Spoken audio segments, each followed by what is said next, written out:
పోలిందా edit చేసుకోమని corona కావాలా career కావాలా చాలా చాలా ఆసక్తికరంగా ఉంది. శీర్షిక టైటిల్ చాలా బాగుంది. ఇప్పుడే చూశాను పాట. ఇమిటేషన్ రాజు చాలా ప్రసిద్ధమైన వ్యక్తి, ధ్వన్యంకరణలో చాలా ఉన్నత స్థితికి వెళ్ళిన వ్యక్తి. ఎందుకంటే మాకెప్పుడు అమెరికాలో కలిసేవాడు, ఇండియాలో ఏదో ప్రథమం కలుసుకోవటం. చాలా గొప్ప కళాకారుడు. తను పూనుకొని ఈ కరోనా కాలంలో ఒక మంచి పాట సమాజానికి అందించాలన్న ఉద్దేశంతో, సత్సంకల్పంతో ఈ పాటను తనే రాసి, తనే పాడి, తనే ఈ పాటకు ఒక రూపకల్పన చేసి అందరి సహాయంతో, స్వర్ణ గారి సహాయంతో, తర్వాత అభిరామ్ తను కొరియోగ్రాఫర్ ఈ పాటకి అందరి సహాయ సహకారాలు తీసుకొని తను పాట ప్రజలకు తీసుకురావాలనే మంచి ఉద్దేశంతో ఈరోజు ఈ పాటను నా చేతుల మీదుగా విడుదల చేయడం నాకు ఆనందంగా ఉంది. ఎందుకంటే మూలం నేనే రాశాను కాబట్టి. ఊ అంటావా మావ ఊ అంటావా ఈ ప్రపంచవ్యాప్తంగా ఈ పాట మారుమోగిపోతుంది. ఈరోజు నా వాట్సాప్లో వచ్చింది ఏంటంటే, సంక్రాంతి సందర్భంగా ఈ పాటను ఇంటి ముందు ఊ అంటావా మావ ఊ అంటావా ముగ్గు కూడా వేశారు రాసి. అంటే ఒక పాట తెలుగింటి వాకిళ్లలో ముగ్గుగా కూడా మారింది. చాలా చాలా సంతోషంగా ఉంది.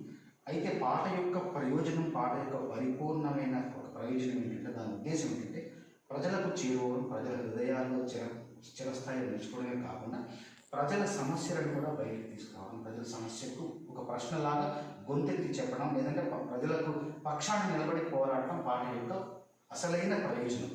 అట్లాగా ఈ పాటలో స్త్రీల గురించి, స్త్రీల సమస్యల గురించి, ఎదుర్కొంటున్న ఇబ్బందుల గురించి ప్రశ్నిస్తే, కరోనా గురించి ఈయన చర్చించి ఈ కరోనా గురించి జాగ్రత్తలు ఎలా వహించాలో తీసుకోవాలని ప్రజల్ని ఒక రకంగా మేలుకొలిపే ఉద్దేశంతో ఈ పాటను తనే స్వయంగా రచించి పాటను పూర్తిగా నిర్మించాడు.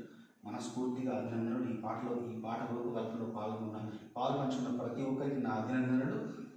ఈ పాటను కేవలం తను రాసి పాటనే కాకుండా అందరి చేత ప్రముఖులు ఎంతోమంది ఉన్నారు, సినిమా వాళ్ళు, టీవీ వాళ్ళు, వాళ్ళందరూ కూడా అందులో నటింప చేసిన ఒక అది కూడా తన ఆకర్షి కూడా తనే చేశాడు.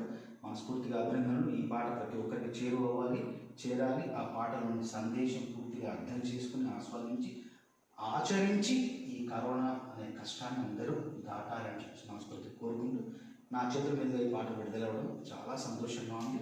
తర్వాత కొరియోగ్రఫీ కూడా చేసిన తన అభిరామ్ కూడా మనస్ఫూర్తిగా అభినందనలు. తను కూడా మంచి భవిష్యత్తు ఉండాలి.